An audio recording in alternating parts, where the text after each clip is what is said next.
There's too much at stake, Madam Speaker. For the past 62 years, we have been squeezed into borrowing US dollars from abroad. We demonstrated that with a credible regime, credible economic and monetary policy regime, we were able to borrow in Jamaican dollars for the first time. Madam Speaker, I propose that we formally implement public protocol under which it's clear to everyone that our major economic institutions continue to adhere to a fixed schedule of major data releases and commentary where the schedule is made public at the beginning of the calendar year, but restrict discretionary interviews or speeches by invitation during an election period, which has been the practice. In the June 2016 referendum in the UK, a similar protocol was established and made public. It had existed before, but it was written and made public on this occasion. Some will say, but wait a minute, that's the big UK. You know, what does that have to do with small Jamaica? Well, Madam Speaker, Jamaica and the UK are similar in that we are both politically democratic, market-oriented economic systems. And as the right excellent Marcus Mazara-Garvey implied through words or deed, who becomes strong by imitating the weak? If you want to be strong, you do what the strong do. Madam Speaker, as with the national budget, with the PIOJ briefings, with the BOJ quarterly updates, election or no election, the people's business must go on. And as I stated before, Madam Speaker, we are committed to ensuring the people's business is addressed on time, on schedule, all the time. Madam Speaker, I'm pleased to report that the Jamaican economy has grown for 10 consecutive quarters.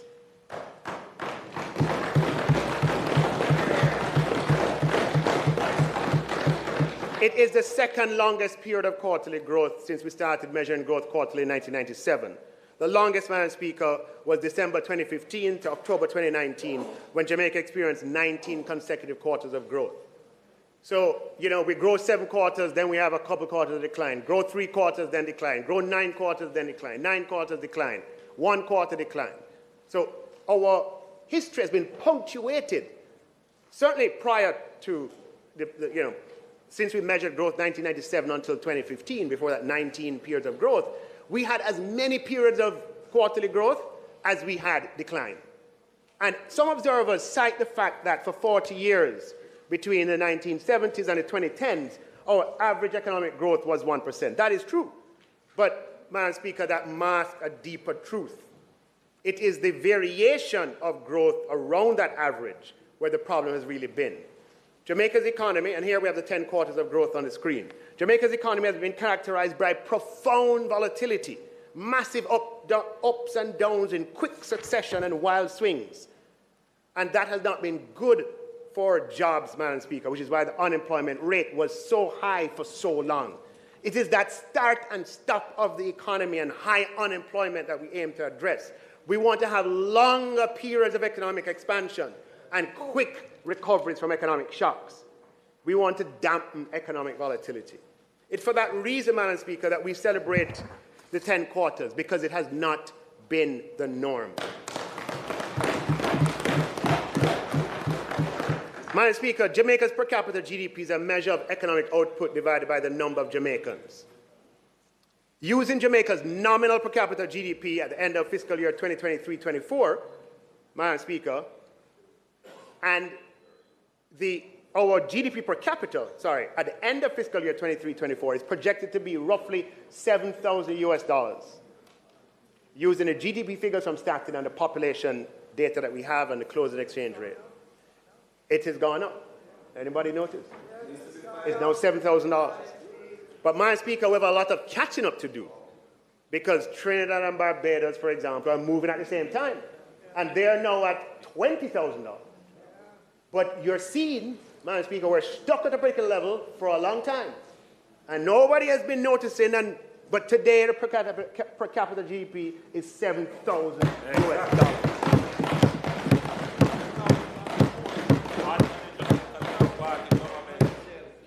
Madam Speaker, the unemployment rate has fallen to 4.2%.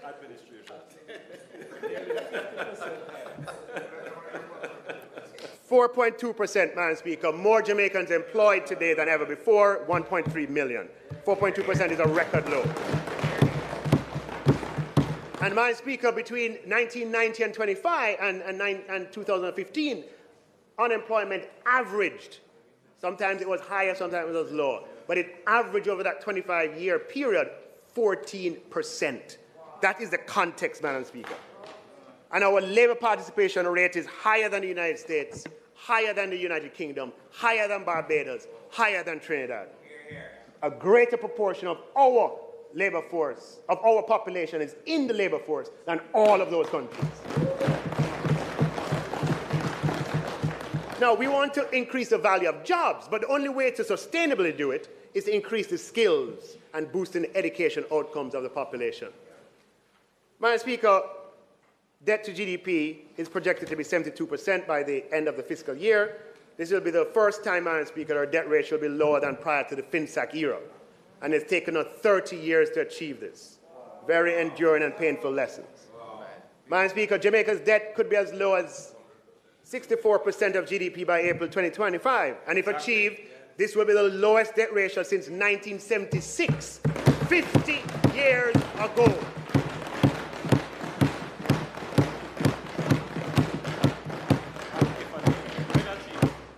Let me just remind us, Madam Speaker, in 1970-71, Jamaica's debt ratio was 27%.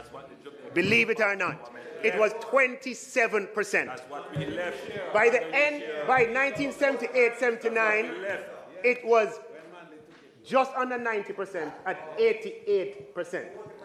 And, Madam Speaker, the history we know from there. By 89-90, People don't remember the history. Very important. By 1989-90, it was 138%. In 1980, Madam Speaker, the central bank had negative reserves. The only way to replace goods in Jamaica is the government had to go out and borrow US dollars so that we could import goods. We had what we call negative reserves. Our Jamaicans, you know, we have to internalize our economic history for the good of the country. That is the paradox. We say it don't matter, but it does. We say growth don't matter, but it does. We say interest rates don't matter, but it does. So, Madam Speaker, Inflation don't matter, it we are, does. Madam Speaker, we are proud of our commitment and our successful efforts so far to reduce the debt ratio to the lowest level, Madam Speaker, in 30 years, and by next year, the lowest level in 50 years, Madam Speaker. Now, just a point of fact, Madam Speaker, the debt ratio is not the absolute level of debt. Okay? So it's not a matter that we are paying down the debt. Right? Madam Speaker, the absolute level of debt in Jamaica stayed relatively constant for the past several years, hovering around 2 trillion to 2.2 trillion. It's not that we're paying down the debt in a literal sense. We're managing the government's finances so that we don't materially increase the size of debt. While we grow the economy, so the debt does not become a threat to the economy. And we grow the economy so that the ratio between the size of the debt and the size of the economy gets lower each year.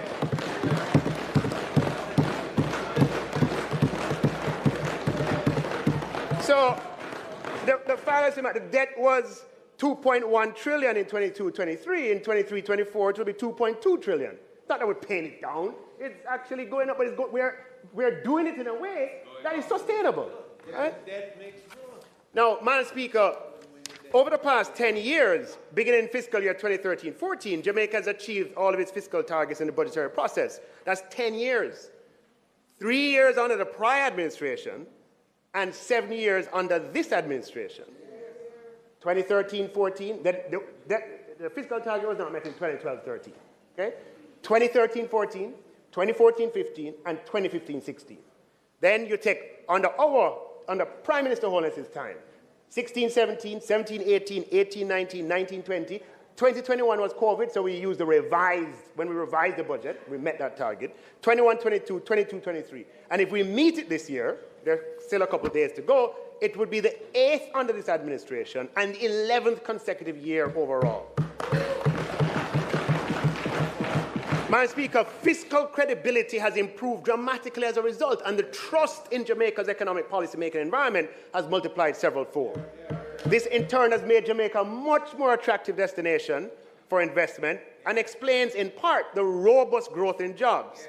The more fiscally credible you are, is the better our terms in trading with the rest of the world, Madam Speaker.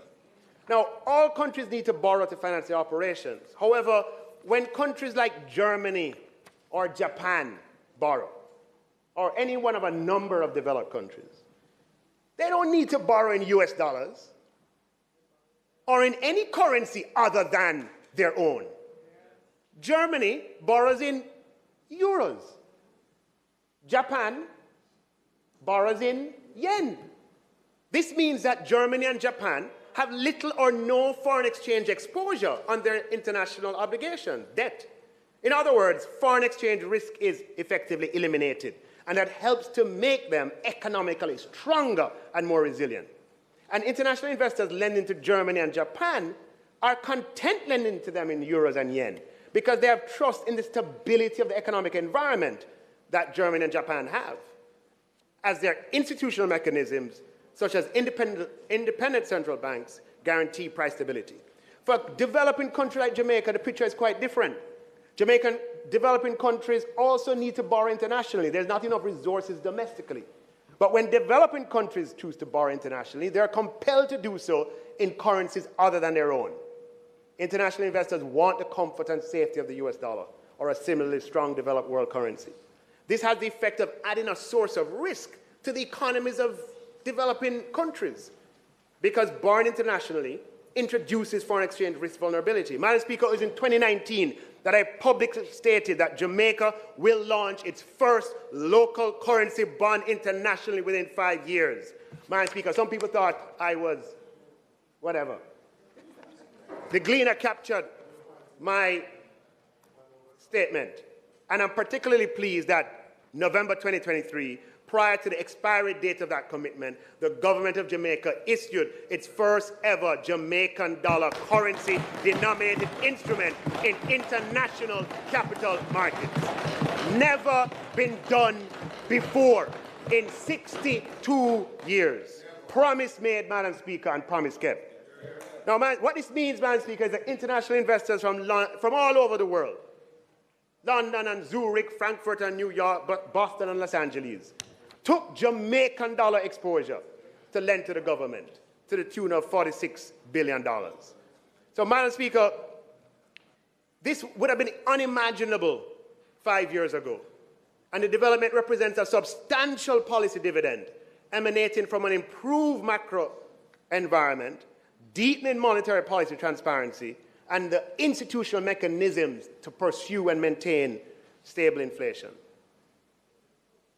Madam Speaker, the ability to tap overseas investors for Jamaican dollar financing broadens and deepens and diversifies government's funding sources, while providing an opportunity over time of altering the currency mix in the national debt. Madam Speaker, the more of our national debt that's in Jamaican dollars is the stronger Jamaica will become, and the more we'll be able to benefit the people. Today, the foreign component of our debt is 62%. Our goal is to get it to 50% within a reasonable period of time. It will take time, but we have to have ambition. Our goal is to reduce it to 50%. Madam Speaker, the level of foreign exchange reserves stands at $4.7 billion. This is more reserves than we've had at any period in the past, and it will soon pass $5 billion US dollars for the first time. We've come a long way.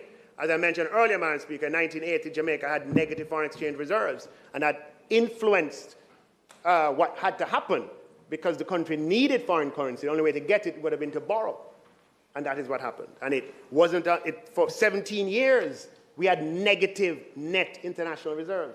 For 17 years. 17 years. Jamaica is a small island in a big world, and we have to import much of what we need, and we need foreign exchange to do it. An adequate supply of foreign reserves is a signal to suppliers at Jamaica that they will get paid. And, Madam Speaker, that came in useful in the COVID pandemic when we lost $4 billion US dollars of foreign exchange inflows like that. Tourism brings in $3 to $4 billion a year. We went down to zero like that.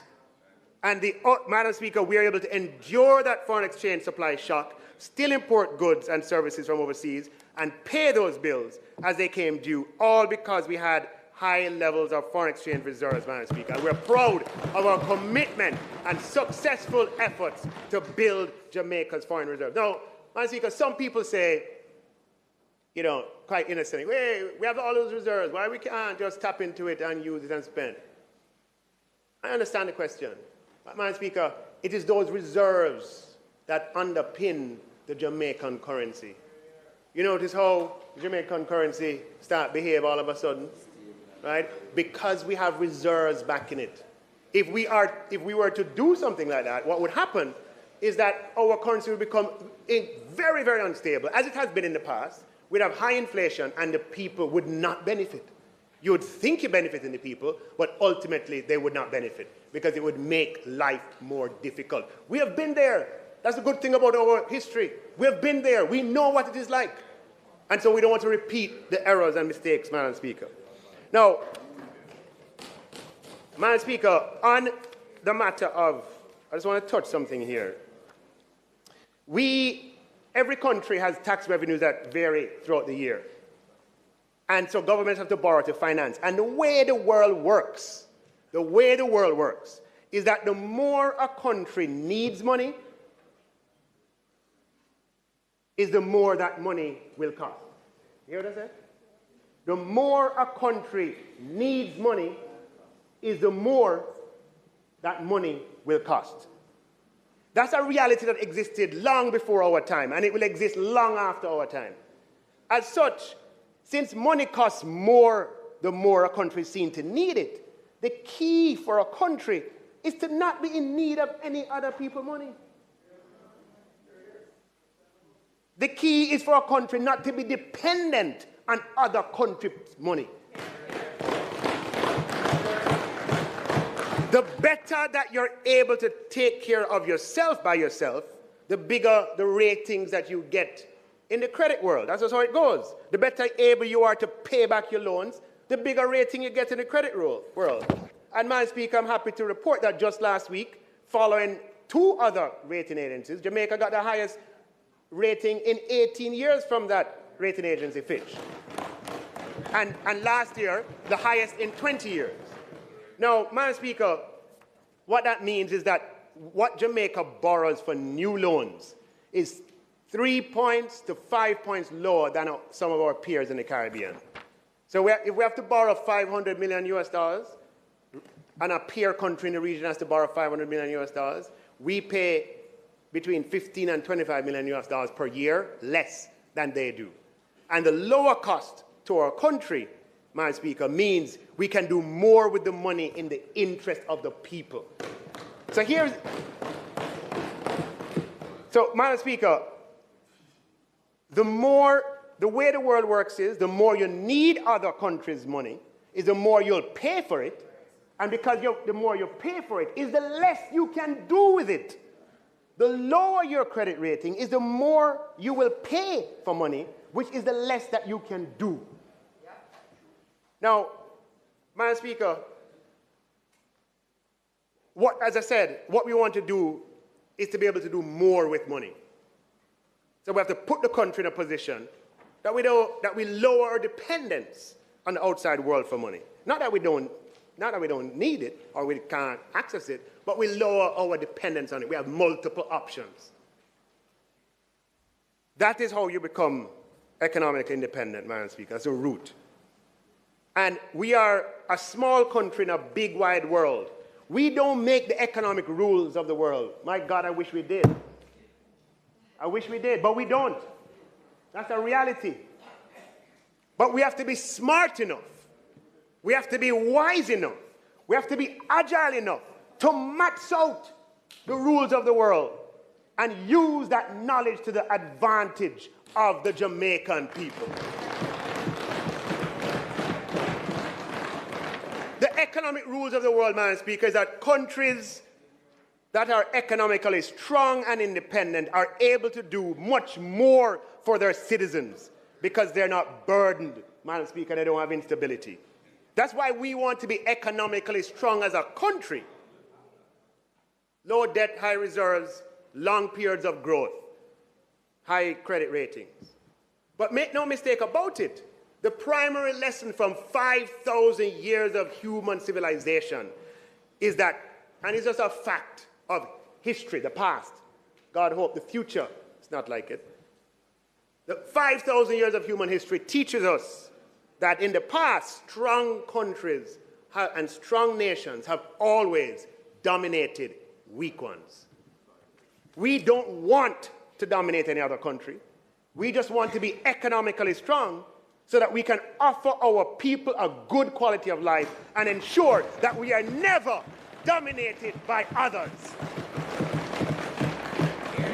Madam Speaker, as children of Her Excellency the Warrior Nanny of the Maroons, and as sons and daughters of Excellency Sam Sharp, Paul Bogle, George William Gordon, and Marcus Garvey, who paid for their lives and their freedoms, we have a duty to the present and the future generations. We have an obligation to fulfill the manifest destiny that is ours as a nation.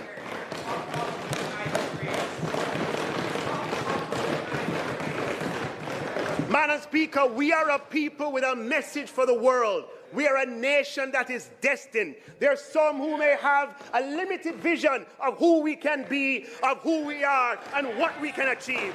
Madam Speaker, my vision, Madam Speaker, the vision of this government is that we can achieve what any other country in the world has achieved.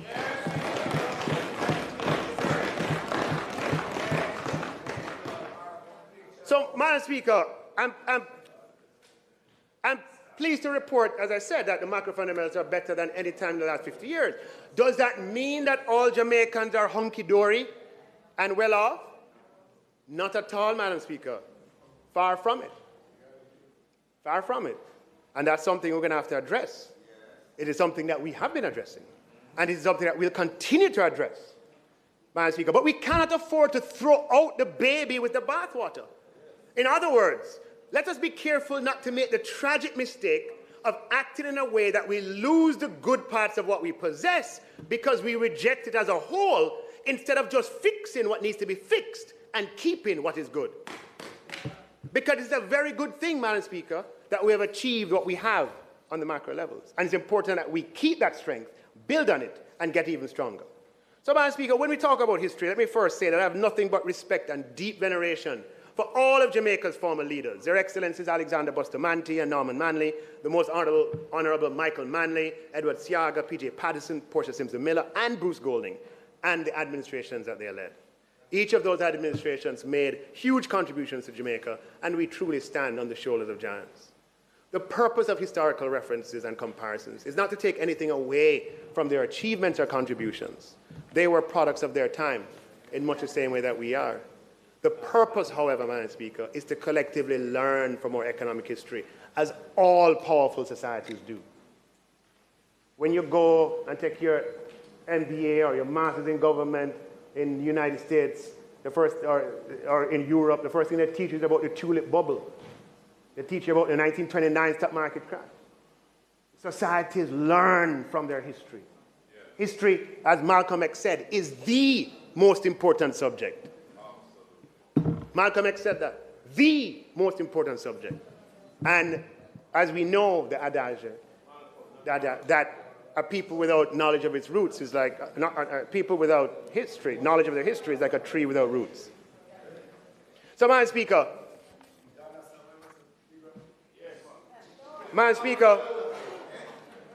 over the last 5 decades, Madam Speaker, this is the,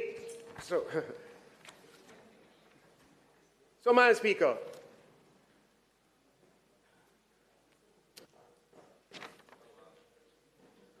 we intend to pursue economic stability in the people's interest. It is stability that allows us to expand. Minister, in fact, you do have another minute, but listening to your speech, I do not want to break you when you are in full stride. So, House Leader. The member's time having been expired, I beg to move that his time be extended sufficiently to allow him to complete his presentation. May it please you, Madam Speaker. The question is that the minister be allowed to complete his presentation. Those in favour? Those against? The ayes have it.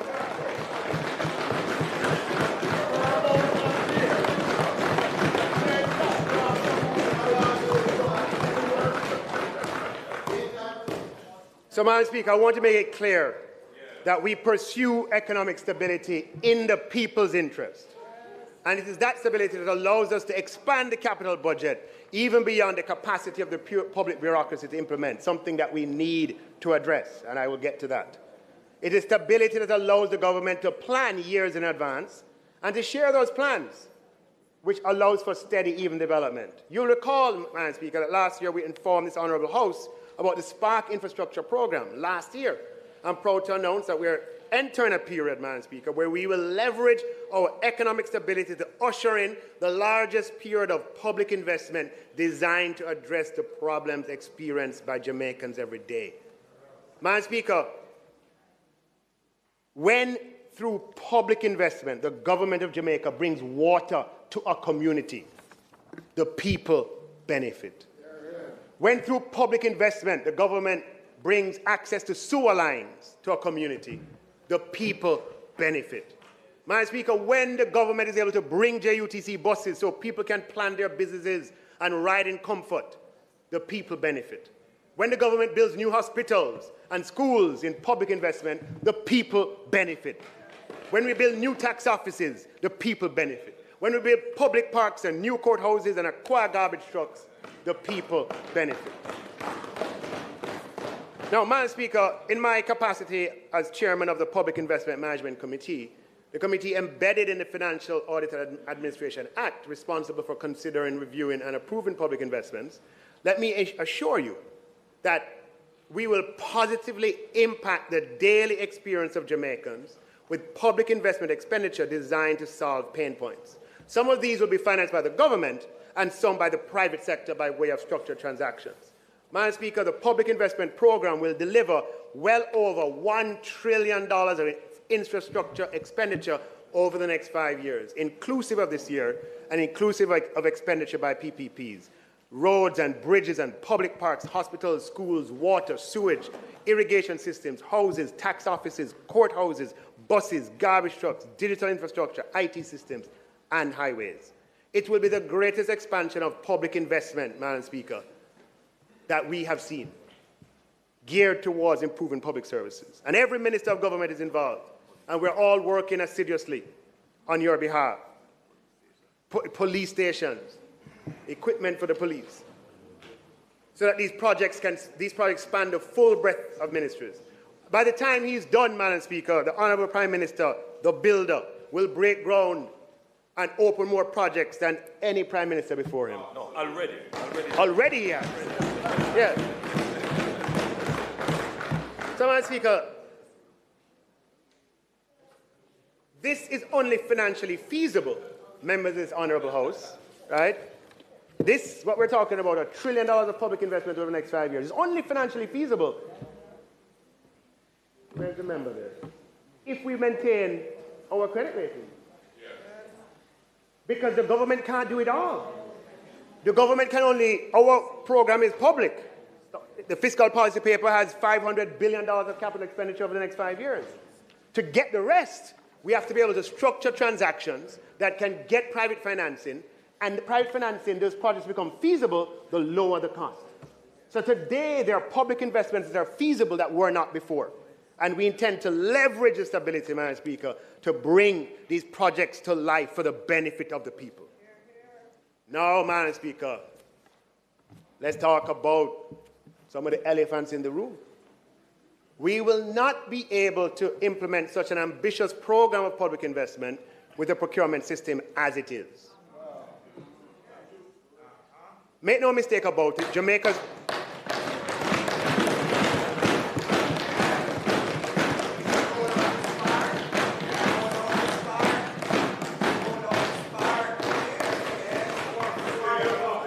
And, Madam Speaker, I want you to permit me to spend a little time on this.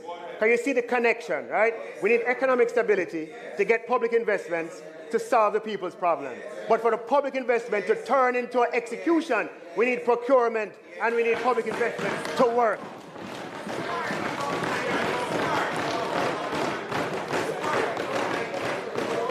So, Madam Speaker, procurement is integral to the functioning of government, and an efficient procurement system is vital to the efficiency of government. Now, procurement policy rests with the Ministry of Finance through the Office of Public Procurement, while the implementation is distributed across 200 ministries, departments, and agencies. And the time will soon come that them can't hide, because everything is digital. So we'll be able to see everything. You can't hide and say, what? The procurement system. No, we can see every step, how much time you took.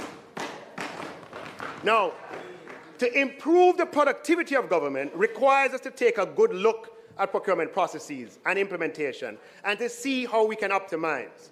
But we're not at liberty to simply optimize one variable, which is time. Procurement undertaken with the public money, right, is such that we're obligated to optimize other variables as well. It has to be designed to make sure there's value for money. And given the sheer size of aggregate procurement, it needs to be optimized to have economic benefits for society. Sometimes these latter two objectives conflict with the first. And in a society bedeviled by low trust, this conflict can be even more intense. However, with analysis based on data, we can make tweaks to the system that allows us to better optimize all three objectives. Madam Speaker, I'm pleased to update this House that Jamaica now has a fully functional electronic procurement system, the Government of Jamaica Electronic Procurement System, GOJEP. We must recognize and express appreciation for the technical cooperation of the Inter-American Development Bank and the European Union in this regard. Through its several modules, GOJEP manages tender calls and bid submissions, aids in bid evaluation. It basically is indispensable throughout all the stages of the procurement process. I promised in my 2021 budget presentation to unlock the power of electronic procurement through increased adoption, and we have been following up on that. If we want to have an efficient system, Madam Speaker, we have to go digital. And we had a 3-year transition period. Effective August 2023, whenever you make the switch over, it's always a little uncomfortable. But there's a 3-year transition period. And the switch over came in August of 2023, where every procurement above the threshold, which today is 1.5 million, has to go through the electronic system. Now, I want to show you what we can get with this electronic system. We already, Madam Speaker, have tons of data that we've been able to analyze.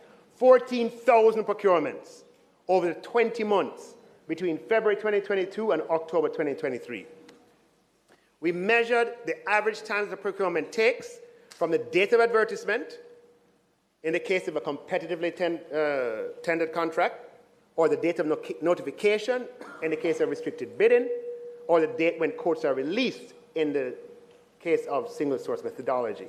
And we measured that until the date of contract award. Pretty easy to do when you have an electronic system.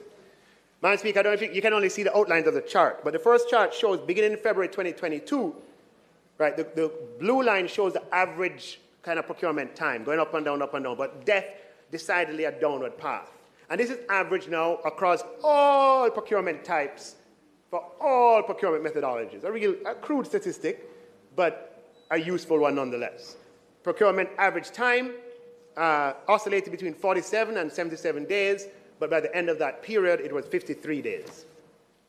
We can look beyond those basic averages and look based on methodology. The single source methodology took an average of 35 days for goods, 37 days for services, and 33 days for work. Again, we have this data because of the electronic procurement system.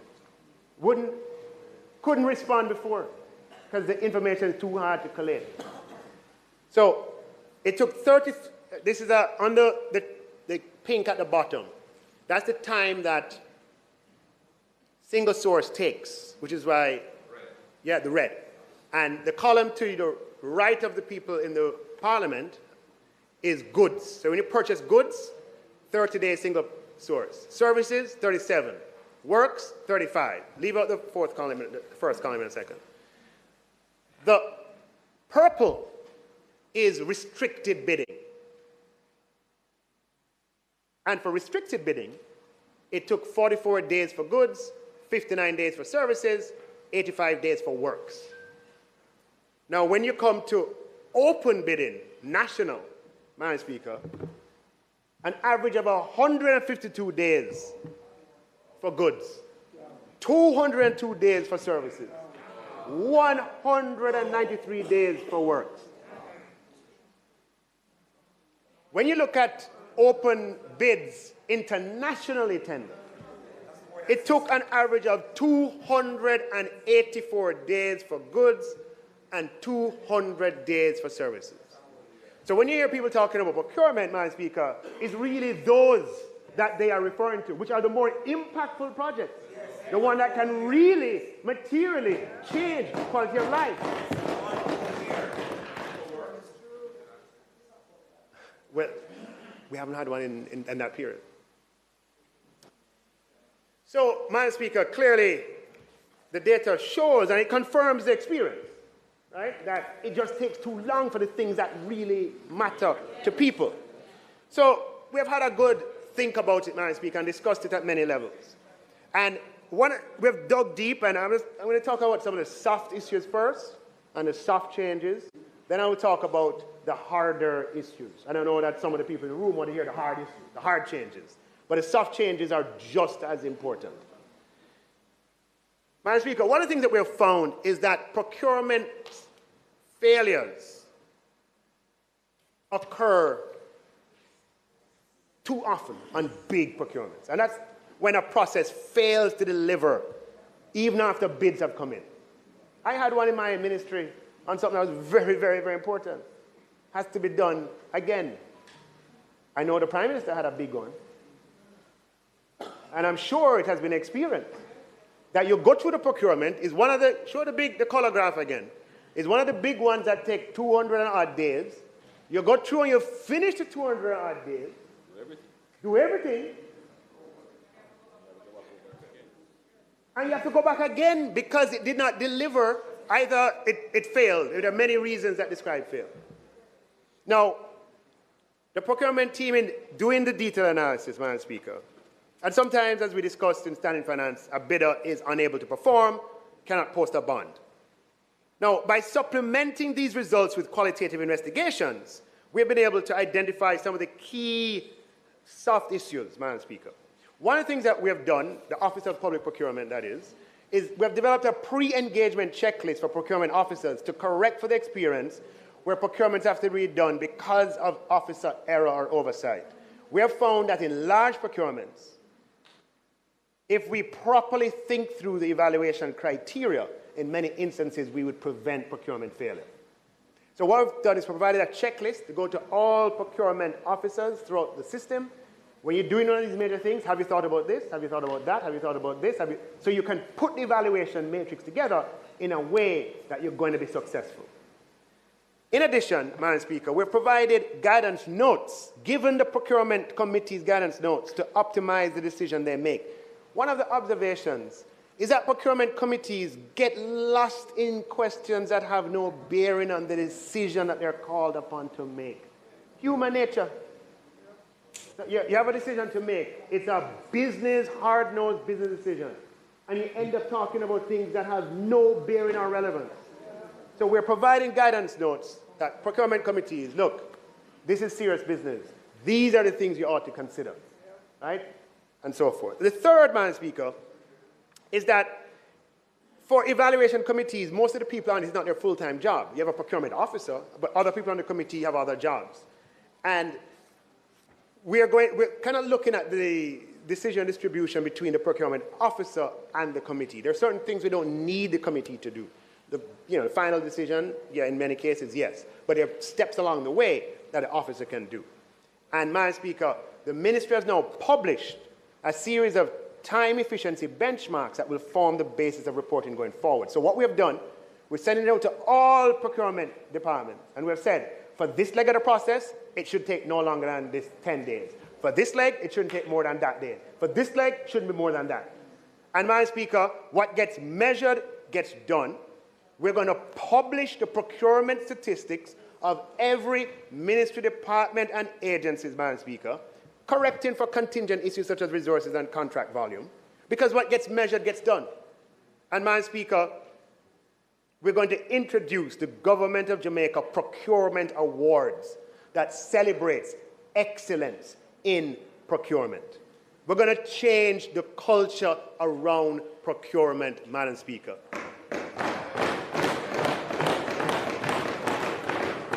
Procurement, for many, was a bad word. People afraid and scared. No, the country can't move ahead like that. We're going to say that we are going to honor and reward procurement leadership and procurement efficiency and procurement innovation across the 200 MDAs. The Corporate Governance Awards, introduced before my time, have played a key role in improving corporate governance over time. And I believe the Government of Jamaica Procurement Awards will have a same cultural impact.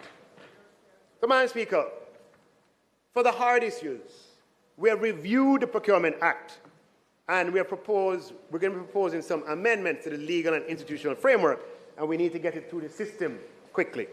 For example, Madam Speaker, in the case of contracts for goods and services, we'll be increasing the threshold below which single-source procurement is permissible from $1.5 million to $3 million, Madam Speaker. The 1.5 million threshold has been in place for almost a decade. And for works, it will go from $2 million to $5 million.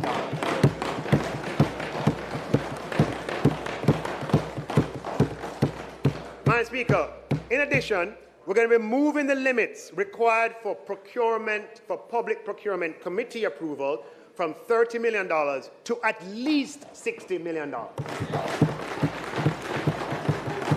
So we are going to be empowering procuring entities to have more autonomy and to award higher value contracts without need for external approval.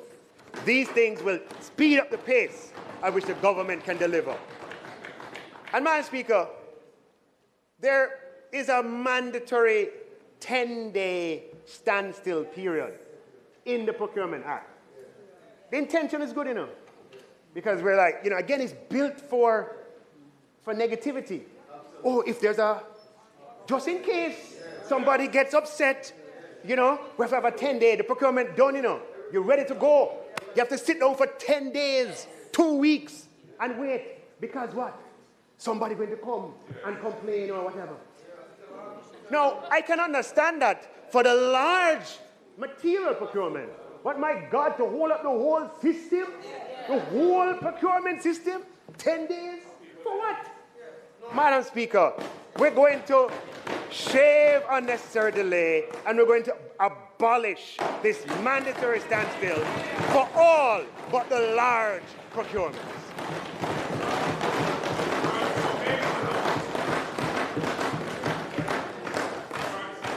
Now, Madam Speaker, the greatest improvement in efficiency can come from moving some of the layers that exist.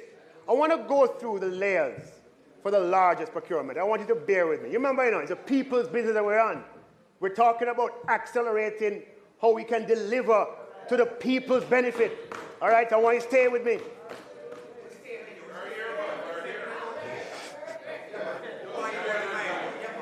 So, Madam Speaker, the layers. You have the procurement officer. Let me see if I have enough fingers here. No. All right. You have the procurement officer. You have the procurement committee. And after that, it goes to the head of the procuring entity. Then, depending on, I'm saying for the larger one, it goes to sector committee. Then it goes to the Public Procurement Commission. And hear me now. It goes from the Public Procurement Commission back to the Procurement Ministry. The Procurement Ministry has to prepare a cabinet submission. It goes to the Cabinet Office. Then it goes to Infrastructure Committee of Cabinet. Then it goes to the full Cabinet. Then it goes back to the Procuring Ministry. I need a tour. It then goes back to the Procuring Officer. No, Madam Speaker. If we are serious about the people's business and we want to leverage stability to impact people's lives, we're going to have to change the structure. Madam Speaker, we will abolish the sector committee, removing an unnecessary layer from the public procurement process.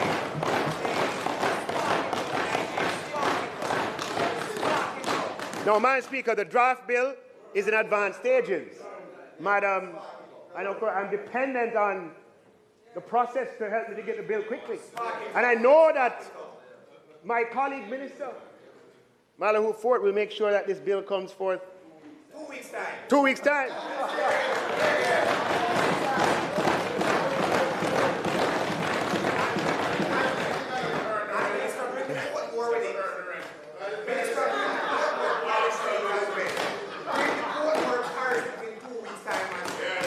So, Madam Speaker,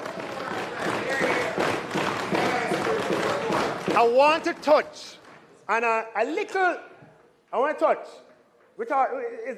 It's family time, Jamaican family. I want to touch on a part of the procurement process that we can't afford to overlook because we're serious about the people's business. Okay? Yes. Madam Speaker, when you look at the big procurements, the 200-day procurements, the data suggests that sometimes the cabinet process takes up as much as 25% of the time. This is because of the many micro steps involved.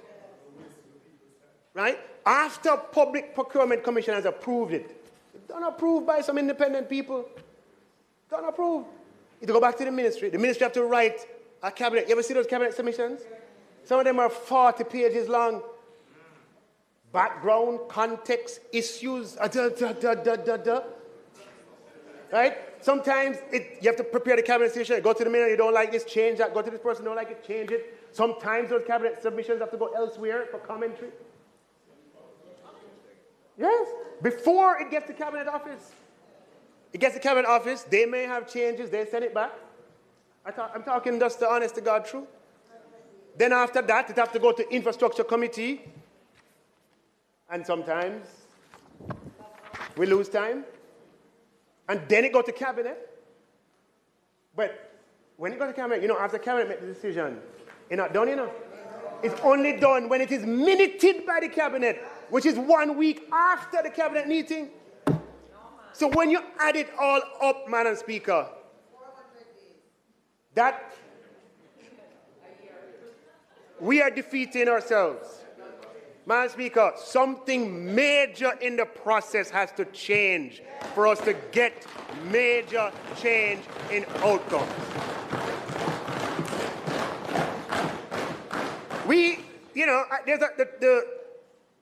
The reason why this is instituted is a low trust society, and this is probably the reverse of the low trust, so to speak, right? But Madam Speaker, we can find other ways of providing information to the cabinet so they're aware of what has happened. Yeah? But Madam Speaker, if we are to leverage macro stability in the people's interests and to contemplate $1 trillion of public investment over 5 years, to resolve the society's pain points, including big ones for this year, these considerations are very important. I'm not coming with a prescription, but I'm putting it out there, Madam Speaker. We have to look at the cabinet's role in the procurement process. There is good reason why maybe there should be no role. Or maybe that you set the threshold so high.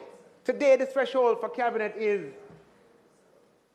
100 million Jamaican dollars, 700,000 US dollars. It's 60 million, sorry. 60 million, what am I talking about? It's 400,000 US. Right? So every pencil and pen you buy, that's an exaggeration, but $60 million in the context of a government, there's so many, there's hundreds of procurements that are coming through cabinet. Cabinet has become a procurement office. It's not efficient. And it's something that we, as having policy responsibility for procurement and putting it out, that is something that we have to change in a major way.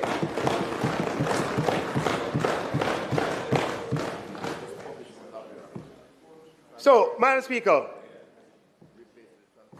public investment and management exception, and then I'm going to come back to something on procurement. Madam Speaker, public investment process is important, right? Because public investments, represents spending in assets. Some of them are major, some of them are multi-year commitments.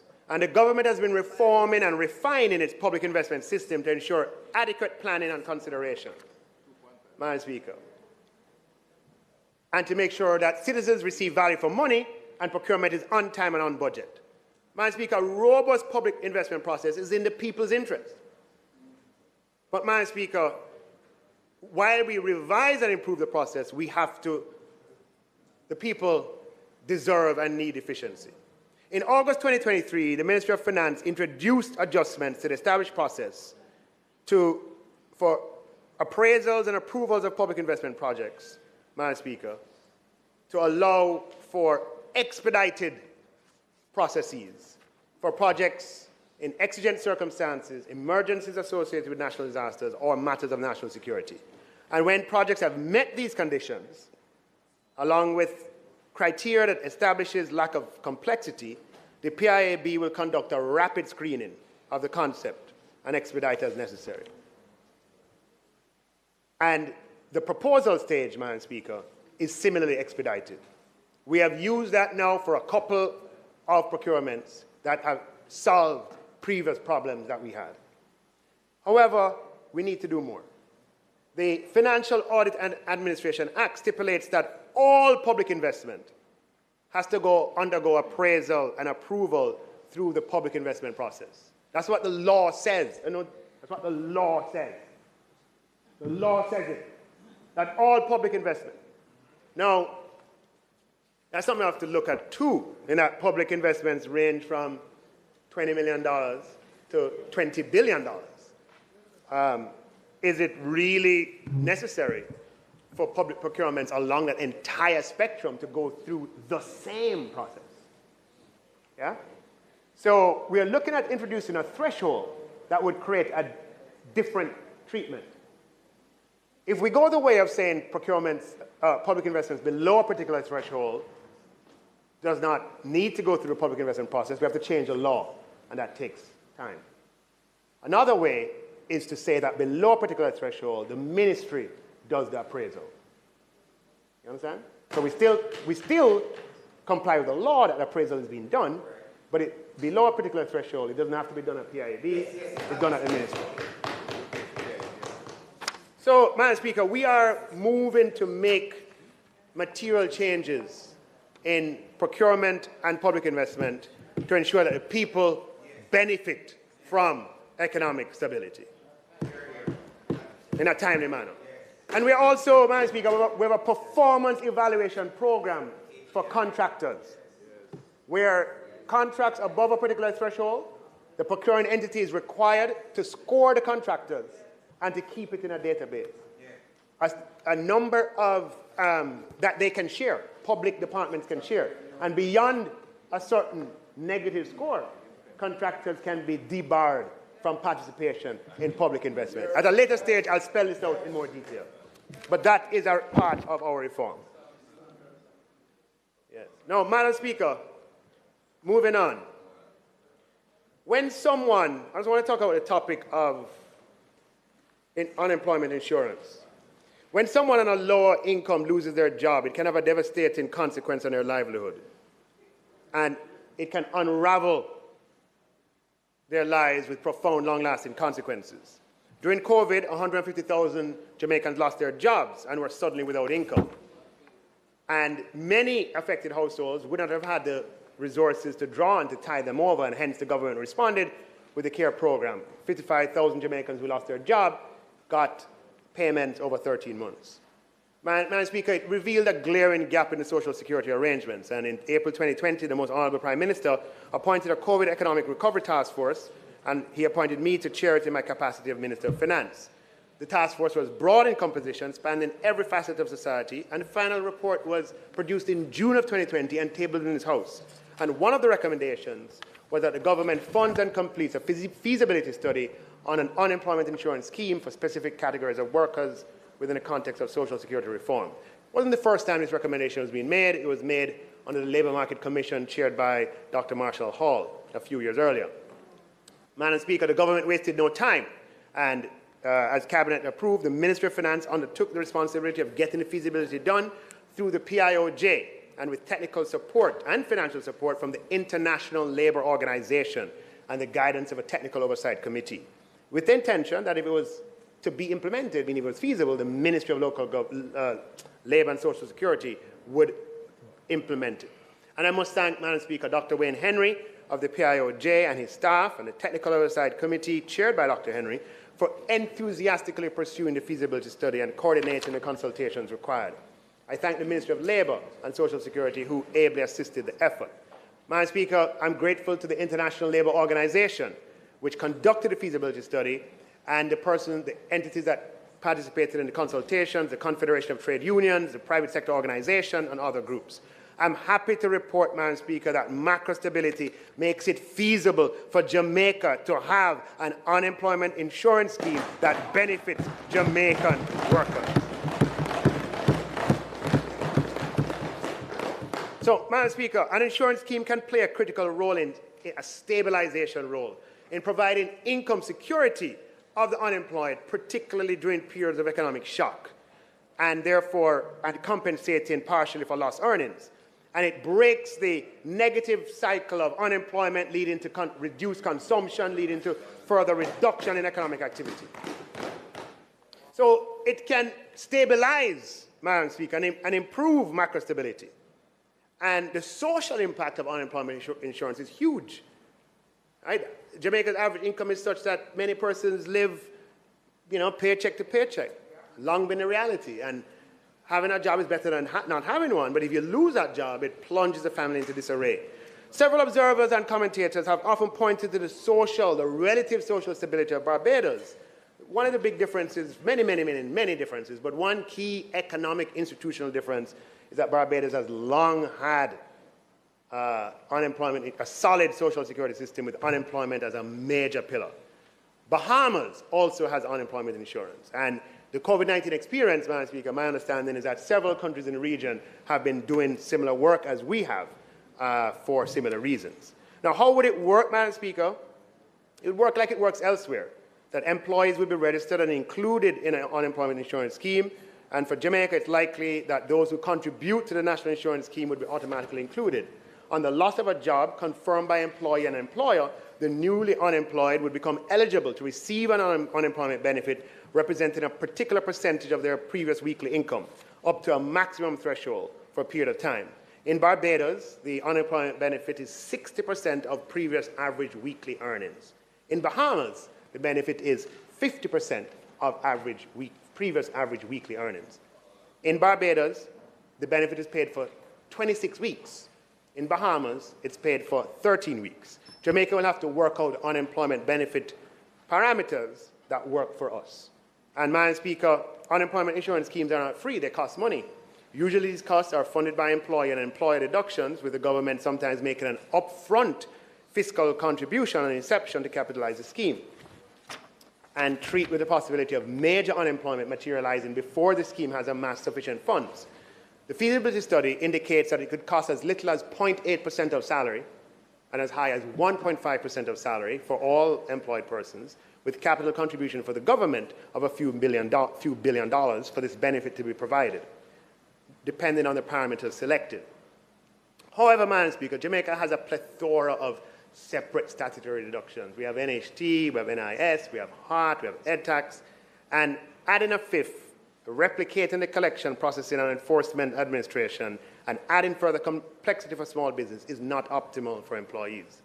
As such, we are looking into administratively consolidating these statutory deductions into a single deduction, with the distribution to each entity of its share enshrined in and protected by legislation. This is not a new idea, not a new idea, but there are details and complexities.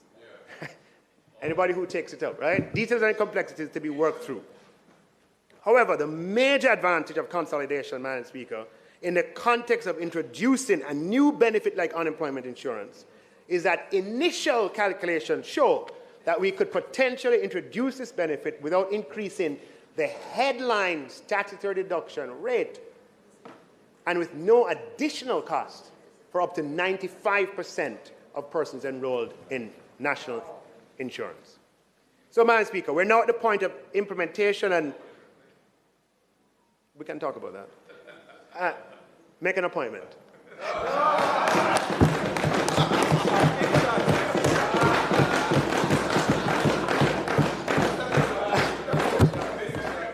Yes, this is an appointment. Yes. So, yeah. So, Madam Speaker, we have a lot of things, right? We are expecting to sign, I believe it's a $20 million loan agreement with the World Bank, where they'll provide the Ministry of Labour and Social Security with the technical support to implement unemployment insurance, and the World Bank will assist us with many things, including the legislative architecture, the institutional mechanisms, the administrative arrangements for unemployment insurance. And Minister Charles will have charge of this leg. My leg was the feasibility, Madam Speaker. Minister Charles's leg is to implement with the support of the Ministry of Finance. And while we work on the funding model and refining the funding model and optimizing the efficiency, consolidating statutory deductions, and so on, in the manner described. You know,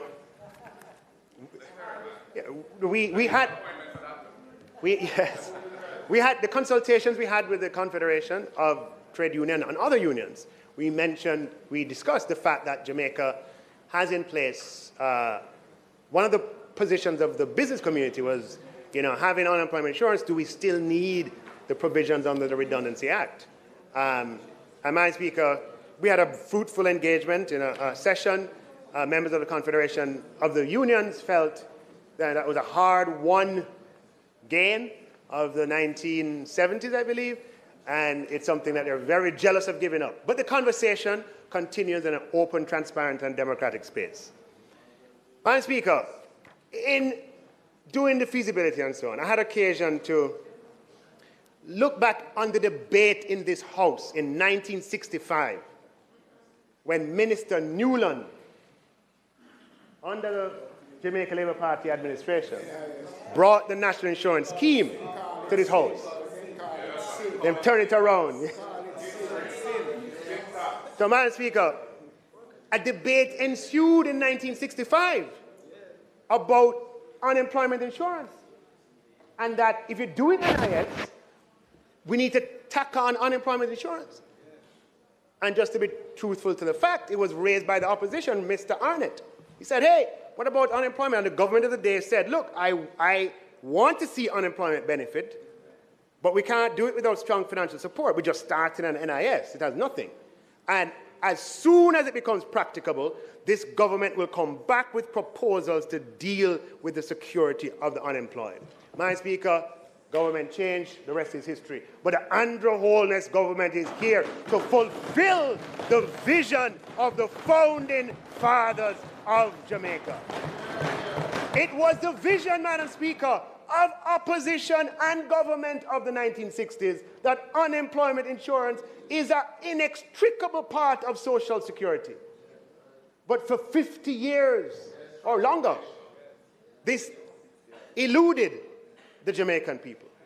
We're going to be using economic stability, Madam Speaker, to bring benefits to the people in the form of unemployment insurance. 60 years later, Madam Speaker, time come. Time come.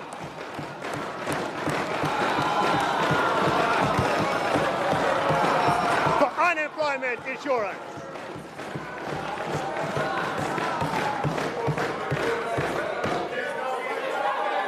So,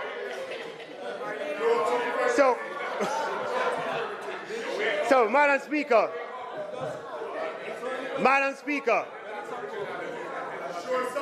Speaker, on a lighter note, I want to share a little exchange in that debate from 1965, and as I can put it up. The member, Mr. Manley, in Hansard, says, on a point of order, Mr. Speaker, there's a member, and he points to him, sleeping in the House. Is that allowed, sir? And Mr. Jackson from the government says, while a man is sleeping, He can't create violence.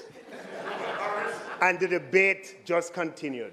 No cas, but just so I laughed when I came across it, and I thought I would share it. Madam Speaker,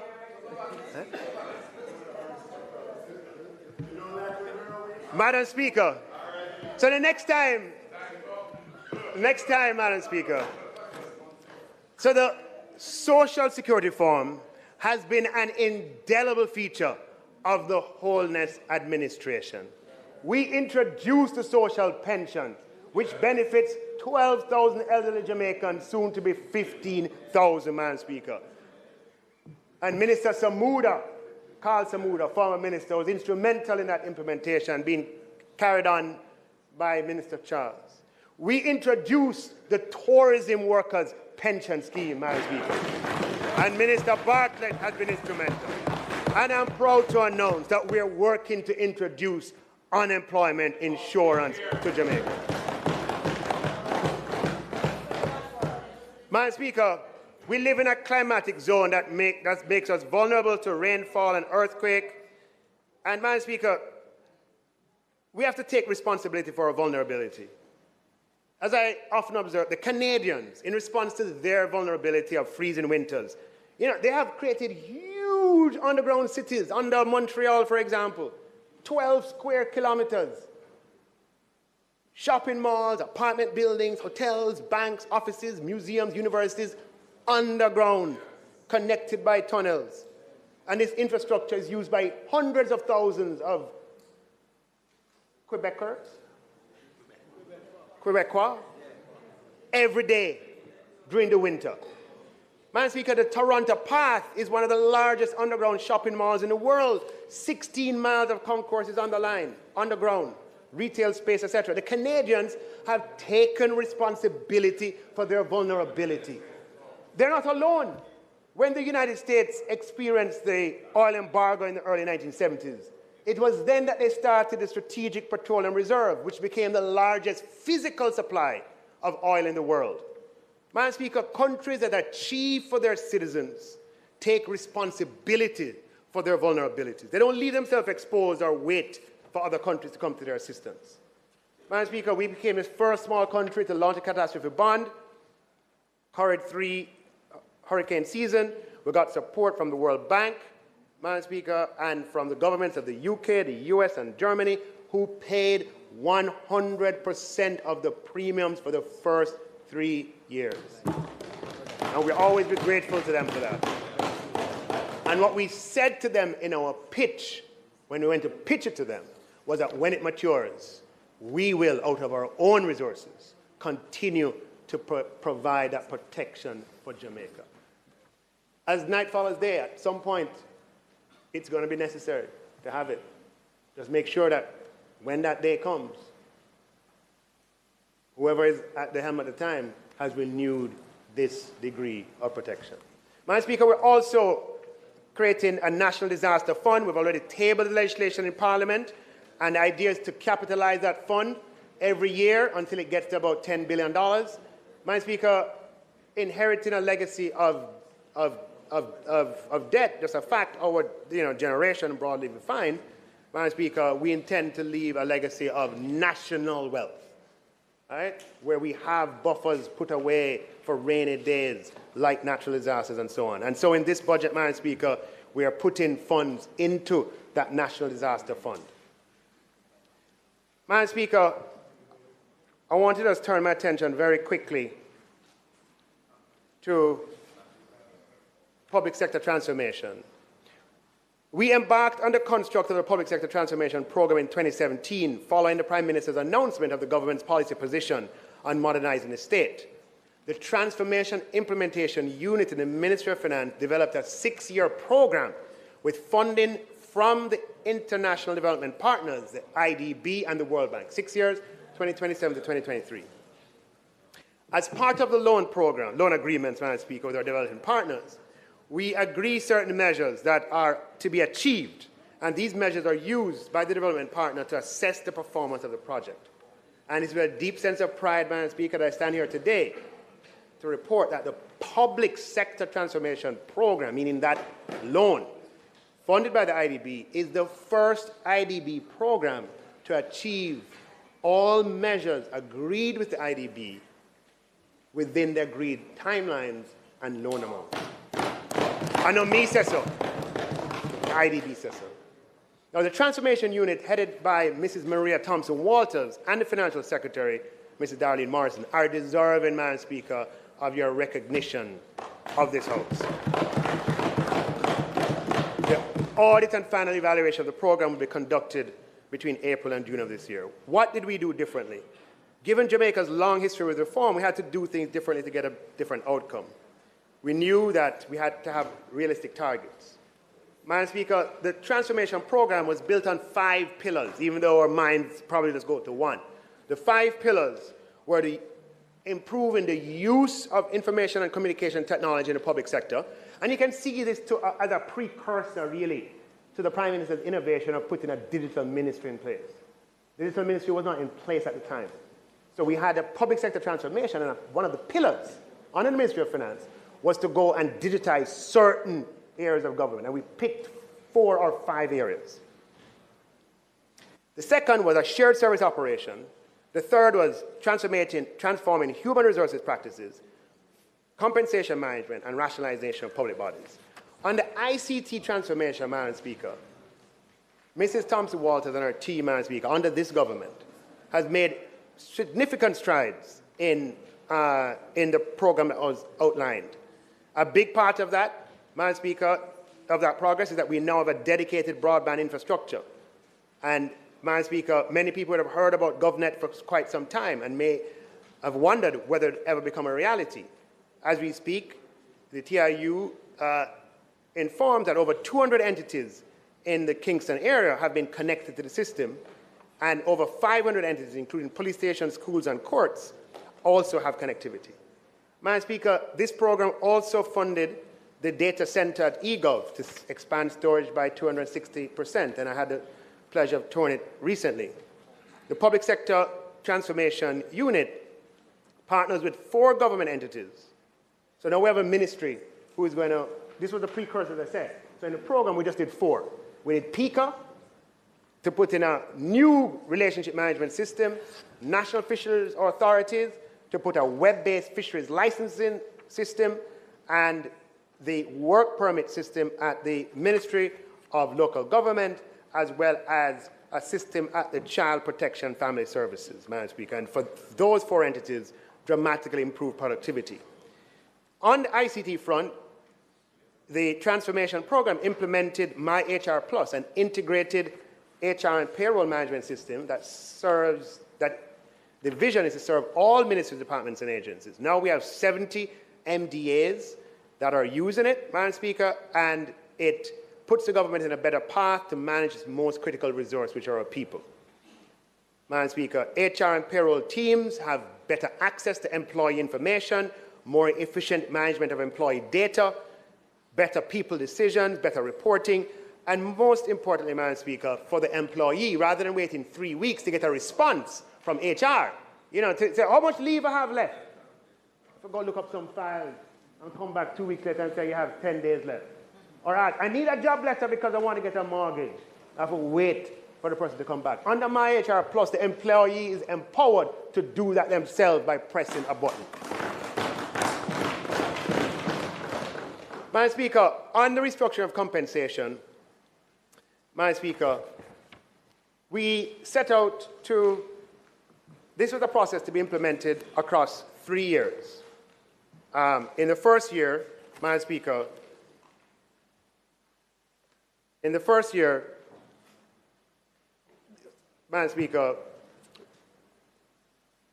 we set out to change the compensation system, develop and implement a new job evaluation tool, have a single compensation spine, Madam Speaker, and then in the second year to introduce modern policies governing areas of conditions of service. In the third year, performance management. So the first year was 22-23, and we accomplished that. We had the new classification system, the 16 bands, Madam Speaker. It's not been easy, but we have implemented a new single 16-band system for the public sector, reducing the multiplicity of scales from 325 to 16 bands across the entire public service. And we did that, Madam Speaker, within that first 12-month period. It was not easy, as I spoke last year in detail about it. Madam Speaker, other countries do it in phases. We're going to do the civil service this year, the nurses next year, the police the other year. But in our history, because of what has happened before, we tried it, or a version of it in the past, most recently in 2008. And when we did it in 2008, the teachers were dealt with. But before you could get to anybody else, there was a crisis. And nobody else was dealt with. So this time around, no, we're not going to do it. No. You have to do the whole thing one time. Yes. So I want you to understand what we did was to take on a restructure of compensation across the entire government at the same time. And the fact that we were able to restructure the salary spine, the job evaluation tool within that first 12 months, we had 95% convergence acceptance, Madam Speaker, is something that we as a country eventually will, yes, it is what it stands for itself. Madam Speaker, in this fiscal year, 23-24, which I'll touch on in a second, the idea is to modernize the terms of service. And in 23-24, the one finishing. And in 24-25, to deal with performance, a new system of performance management. Now, in the process, Madam Speaker, you know, there's no precedent for this all at the same time restructuring of compensation. And we have made a huge investment in the process.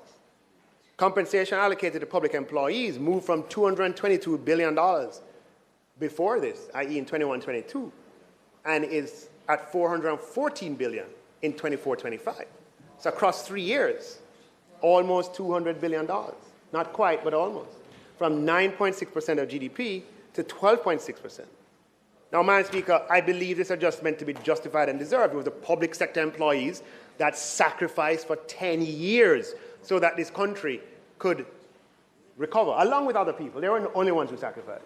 And we have to honor that sacrifice, Madam Speaker. And for our own good, we reached a point where we could not, and we still have a challenge, but it's not what it used to be, in terms of attracting people and retaining people in the public service. So this had to happen. And one of Jamaica's challenges is that we are right close to North America, and skills move very, very easily. Now, Madam Speaker, the estimates of expenditure are tabled in Parliament every year, and they're placed on the Ministry of Finance's website. Anybody who is diligent can see for themselves that the compensation allocation to just 3 ministries, the Ministry of National Security, which is civil servants and police and everybody associated with the Ministry of National Security, the Ministry of Education, all the civil servants, all the people in regions, all the teachers, the Ministry of Health, all the civil servants, all the nurses, doctors, and everybody in the health system. For those 3 ministries alone, Madam Speaker, the uplift in compensation of those 3 years was more than $100 billion. Madam Speaker, I humbly ask, notwithstanding challenges, frustrations, that public sector employees, everyone, you know, internalize and the unprecedented scale of this effort and achievement in the context of Jamaican resources. Madam Speaker, over those 3 years, while compensation has moved by $200 billion, investment in government programs, has, you know, where 3 million people are impacted, has moved by $58 billion, and capital expenditure by $30 billion. And, Madam Speaker, if you look at capital expenditure, I just have a 10-year cycle of capital expenditure to come up. Capital expenditure increased from $33 billion in 2015-16 to $70 billion in 2019-20. And we were able to do a lot of things as CapEx expanded. We had the 3 years of COVID where we had to focus on the health of the country and recovery, and CapEx took a hit. And, Madam Speaker, we have not been able to get back up, even though we're recovered in other areas, to get back up to pre-COVID levels of capital expenditure has taken us some time. Had we not had COVID, Madam Speaker, CapEx this year could have been as much as $130 billion, right, in terms of just what the steady growth path would have been, which means we'd have been able to do even more for people. Madam Speaker, in the allocation of resources, we have to consider the needs of everybody.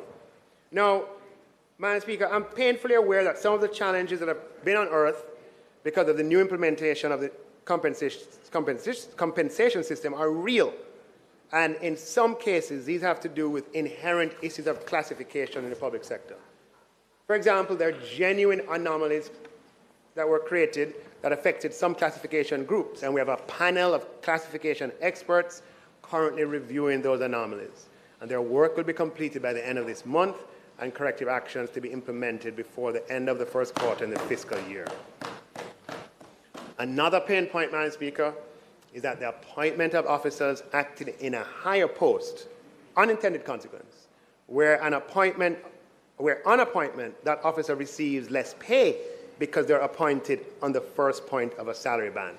Not at all the intention, definitely frustrating for the employee and frustrating for us. Minister Mackenzie brought me a case the other day, advocating on behalf of an employee in his ministry. We feel the pain too. We understand. Minister Mackenzie called me on the phone and wouldn't stop.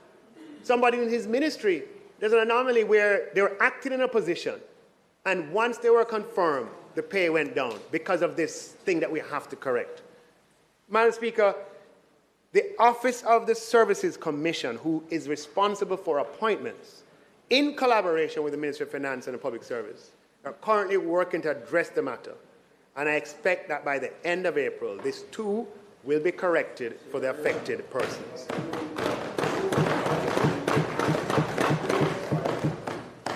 There are some public bodies, Madam Speaker, that we're still working through issues. Remember, there are 140, but we have a few that we're still working with issues, Madam Speaker. And of course, people have appeals and so forth. Now, for the second year, which is the 23-24 year, which is completing, what the work plan was, Madam Speaker, was to put in policies that focus on streamlining benefits, Madam Speaker. Because what we have across the public service is that we have allowances for the same purpose and rates and conditions for payment that are different across the public service. I want to give you just two examples. Payment for work done outside of normal working hours. There are several ways in which public officers are compensated for this. Weekly paid staff are paid overtime at the prescribed rates. Other categories of staff get something they call a duty allowance, or an honorarium, or a special allowance. And in some cases, the only compensation done for work outside of normal hours is a supper and taxi allowance or refreshment allowance. Now, what this means, Madam Speaker, is that in some cases, there are two groups of employees, both required to work overtime. One group works overtime routinely, and therefore they got a duty allowance. One group works overtime every now and again. But when the one group works every now and again, they don't get compensation. The new system is set to correct that by doing away with these special allowances and categories and just having one overtime regime for everybody, whether it is something you do regularly or every now and again. Now, Madam Speaker, even though we've had this duty allowance regime for a long time, people who are on it want the regime to be updated. And we set this year to do it, and they want to see it done, and they are right. You know, every time I go to OPM and the Cabinet Office, there are some people who work in the protocol staff there. These are the people who put on functions for the Prime Minister and for the government. Have to work long hours into the evening, right? Yes, have to work like some of your people too, long hours into the evening. And these are some of the people who are on duty allowance. Every time they see me, Minister, when are we going to transition to the new regime? And what I have to say to them is that what we have to do is reach a point of agreement with all the unions so that we can implement it. We have another one, uniform allowance, Madam Speaker, where public officers who are required to wear uniforms for their duties and to dress in a particular code, there are different rates and different modalities and different ways of doing it across the public service. And in this second year, the idea is to harmonize. So when you see stuff, it's not the same thing that is recurring. This year is about a different set of things than last year. And people, especially with the new salary scale, when these things are reformed, the benefits come in at a higher level. So people want to see it happen. Now, Madam Speaker, there are several of these, I may be wrong, but let's say 7 of them, 8 of them or so, or some number. And we presented proposals on these and other benefits and conditions to the Confederation, which is an umbrella organization, in June of 2023. Now, the reality of Jamaica is that each of those unions has to consult with their members. And they have to go out and consult. They can't just make a decision. If they could just make a decision, Madam Speaker, and the decision was affirmative, June 23, done. But they had to go and consult. I can't do anything until they come back. They came back in November of 2023, Madam Speaker, wrote to me in November of 2023, giving me feedback on what I had presented in June. We met with them promptly in December. And my recollection is 8 out of 9, it could be 7 out of 9, or 8 of, somewhere in that region that we have agreed on. And the next stage is to meet again and see if we can get over that hump. What I hear, Madam Speaker, public employees saying that it's nice that you have agreed all of these from December, but where is the implementation? I.e., they're saying to us, you agree 8 out of 9. Why not implement the 8? And, Madam Speaker, in planning the fiscal affairs of the country, being accountable and responsible to all the people of Jamaica, I've been simply seeking to get full sight of all the costs before moving forward with implementation. And this is, i.e., from December, i.e., I waited from May to November, right? But since December time, I've been waiting for them to come back because I want to have full sight of all the costs before I go ahead. Because otherwise, what could happen is that the numbers get ahead of us. Now, they rightfully and respectfully can have another point of view. And can respect their point of view, Madam Speaker. We can sit down and talk about it in the interest of our highly valued public sector employees. In the third year, we're addressing performance management, and I'll say more about that later. Madam Speaker, employment and contract, I indicated last year the government will be addressing it over 3 fiscal years. That's the thing, we've had this for 30 years. But everybody heard me, it's taped on TV. I said we're going to do it over 3 fiscal years. We cannot, it's not humanly possible to deal with a problem that's been around for 30 years and to do it overnight. The important thing is that we're making progress and that people are being brought on, Madam Speaker. And I've given you examples already that in the Ministry of Education, Minister Favour Williams has done huge work because the Ministry of Finance can't do it alone. It takes the policies of the Ministry of Finance, the implementations of the line ministry. Right? So we have to work in collaboration. And with Minister Favour Williams, 8,000 contract workers became permanent, Madam Speaker. In the Ministry of Health, we've been able to work with Minister Tufton. And we created 1,600 posts. And they were able to, Minister Tufton's ministry, get 1,400 doctors who are on contract now permanently employed in the system. Significant boost to the healthcare system. Working with the Deputy Prime Minister. Deputy Prime Minister, there are 1,100 contract workers in the Ministry of National Security. And working with DPM's ministry, we got them off contract and into permanent employment. Madam Speaker, we're working with the Minister McKenzie, Minister of Local Government. He has a lot of them in his ministry. Nothing to do with his fault. Came in and saw it that way. Been that way for 20 years. But we are committed to resolving it. And we understand the impatience, Madam Speaker. It has existed for 30 years. You see the possibility right before you. But it's not quite there. Not quite there. And other people have become permanent. What about me? Madam Speaker, I'm happy to report that working with the Ministry of Local Government, we're working with the municipal corporations. And we have a timetable agreed with the Ministry of Local Government, Ministry of Finance, and the unions who represent them, that early in the new year, the people who work for municipal corporations, Madam Speaker, and we have to go through a process. Let me not talk before the time. But what we're saying is we're working on it, and in the new year, it is going to be addressed, Madam Speaker. But the municipal corporations have to do their part. We can't do anything if the municipal corporations do not provide the data that is required to the Ministry of Local Government in time. The policy is clear. The government wants to make them permanent. But it needs collaboration across the system to make it happen.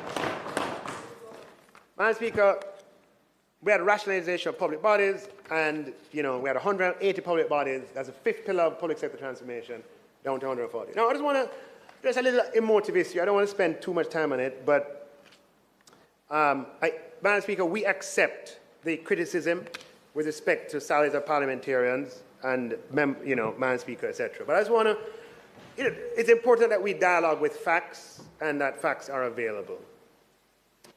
It's public information, it's in estimates of expenditure, which is on the website of the Ministry of Finance, that the compensation of employees paid by the House of Parliament, which includes not just parliamentarians, but includes senators, it includes all the administrative staff who work at Parliament, all the ancillary staff, the persons who are assigned here, the people who work on the 4 floors or 3 floors?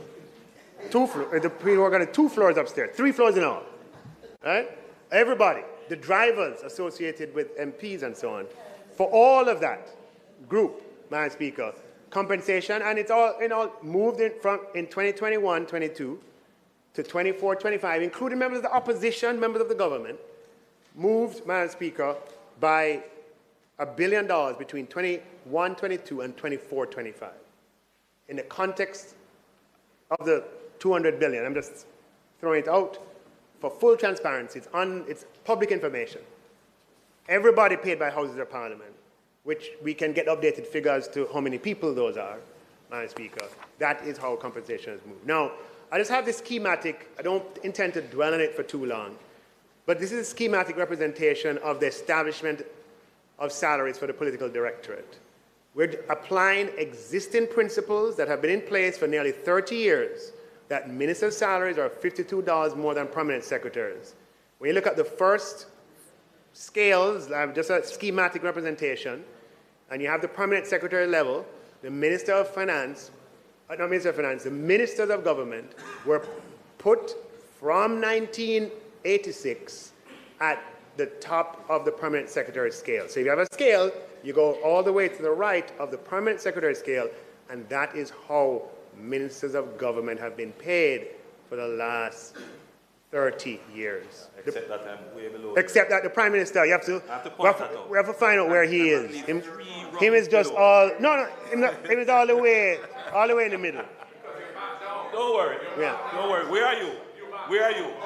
Where are you? You're a puppet. You're a puppet. You're a puppet. Say anything you want to say. You're a puppet. Yeah. So, Madam Speaker, when you look at the existing scale and the new scale is higher than the one that existed before. But the relative position of the Minister of Government is at the same. The relative position is the same. The permanent secretary scale and all the way to the right. Now, Madam Speaker, outside of a new commission, it's principle based. We're applying the same principle, right? No, I'm just saying it. Yes. We're just putting it out there. We understand and we accept the criticism. Moving on, Madam Speaker. The Student Loan Bureau continues in its mission to provide financing to students pursuing tertiary level studies across 34 approved institutions. Madam Speaker, the lifetime economic value of a university education as compared with leaving high school and immediately joining the workforce is immense. Yet, Madam Speaker, I have met too many young people in my constituency alone, and I'm sure that's replicated throughout this House, of people who possess qualifications for university, who opt not to go on account of challenges with finances. Madam Speaker, it pains me every time Every time I encounter one of these cases.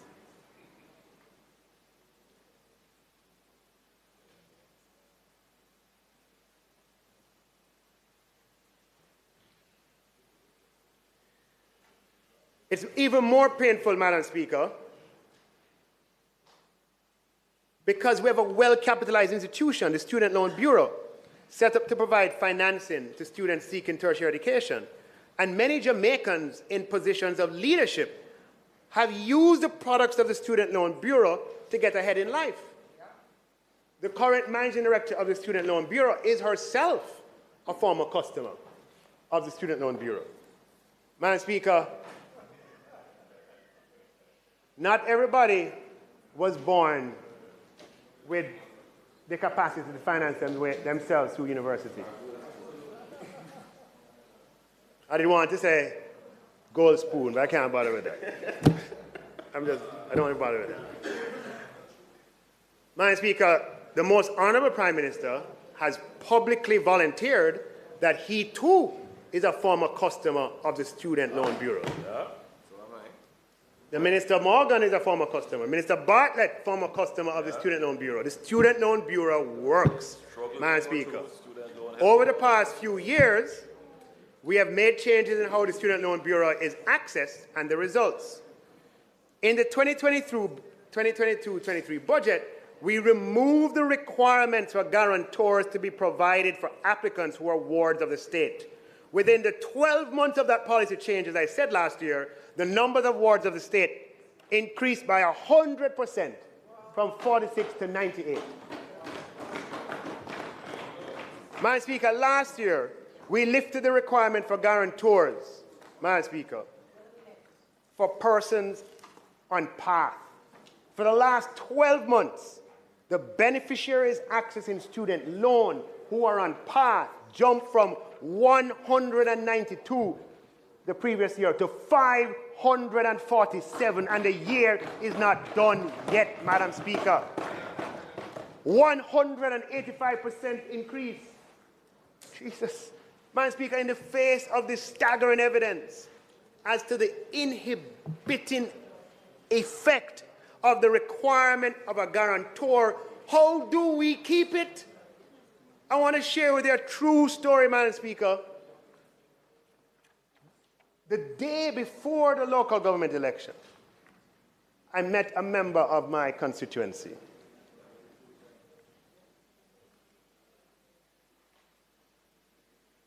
She told me that her son had graduated from Hussey Marty in 2019, and she wanted him to go to university.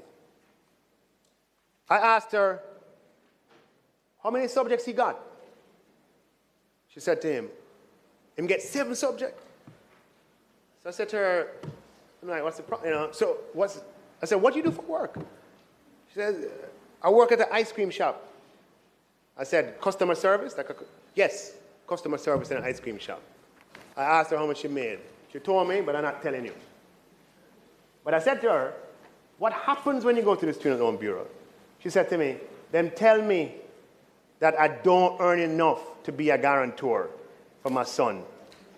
And Nigel, she called me Nigel, him well want to go university. Him well want it, Nigel. Oh God, me feel like crying now, Nigel. So she talking to me. I looked her in the eye, Madam Speaker, and I said, it's people. CEEN TV has just presented the sitting of the House of Parliament live from Gordon House.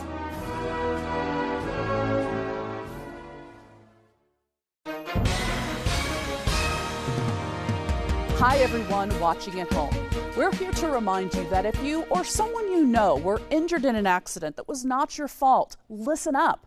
We have live agents available right now to answer your questions and tell you how much your case is potentially worth.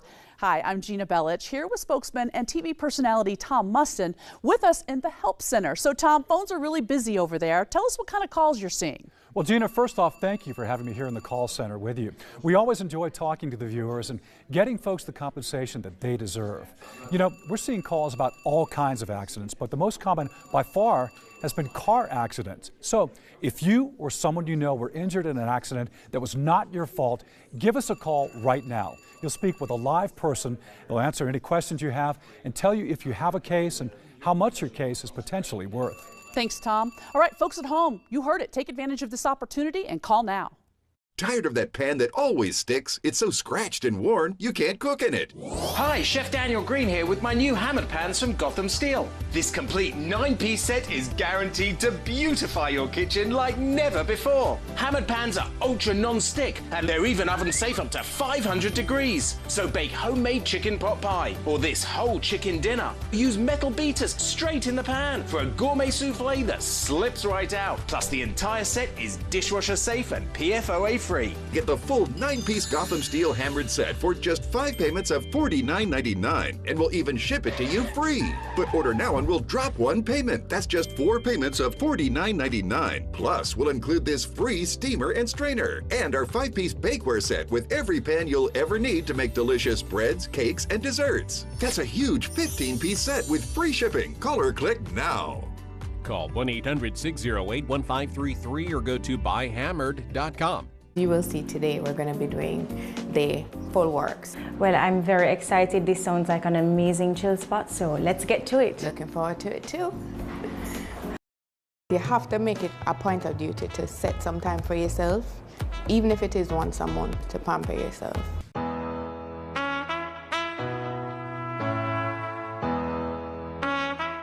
Get cozy. The chill spot is always here on Fridays at 7 p.m.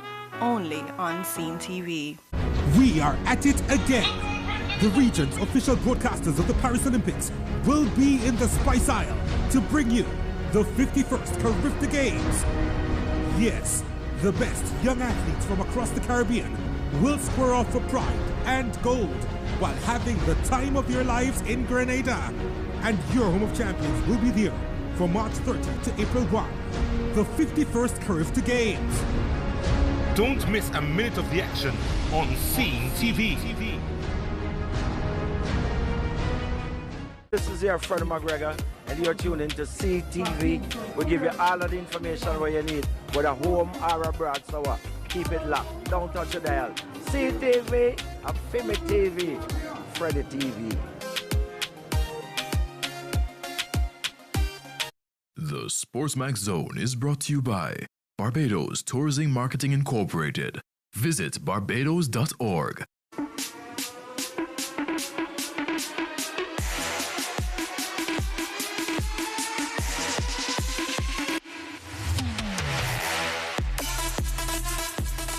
With only 4 match weeks left in the Brand Nephew Jamaica Premier League, the race for a final playoff spot intensifies. Dunbeholden plus ex-champions Waterhouse and Montego Bay United, all contenders for the last spot. Only 3 points between them. Chris Taylor will join us for that discussion.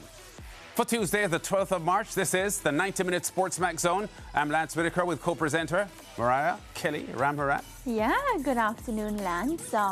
You know, we're going to start by talking about the JPL this afternoon. And for me, in my years being here, I don't think it has gone down to the wire so close for the 6th spot, and I think it's really, really exciting. It speaks to the